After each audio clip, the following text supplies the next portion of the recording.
Thunder hymns. When I was little, I would sometimes cry because I could not get myself clean enough. My mother took me to the psychiatrist because I couldn't handle the what if I do not clean my neck, what if I cannot reach behind my back. I knew far too well that bare bar of soap was too dirty to touch my naked skin. It was so unclean. I was so unclean like my mind that made me cry in my mother's arms. I terrified myself with the what ifs, like what if someday I grow up and want to hang myself by the neck that's back was never clean? What if I grow up to be a killer? I tell my mother, I am afraid that one day I will grow to know these depths.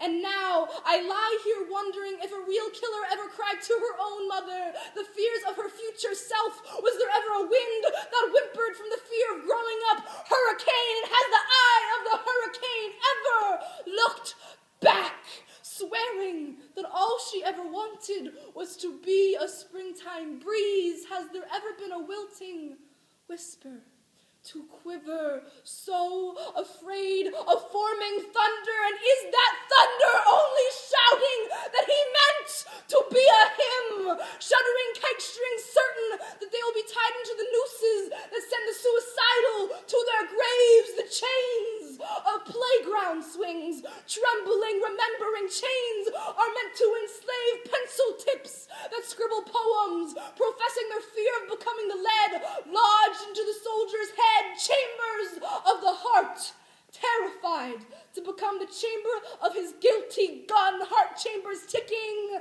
ticking like the hands of a kitchen clock. Well, have those hands ever thought of being caught red, spent the time they tell worrying that it will be their sinful finger to pull that trigger and someday shake the hand of hate?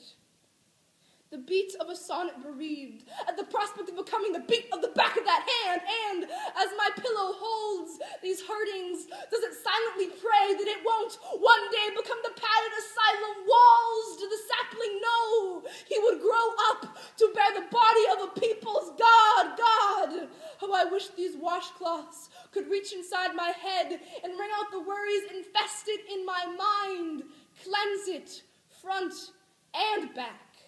And what my mother said back, I still believe with all of my being, because I know her two simple words are the closest I will ever be to becoming clean. She says with 3 soothing syllables, "You're okay." And so with this saving sentiment tucked tight inside my ears, I sleep sound. The only sound I hear is thunder, grown up to be a whispered hymn. Thank you.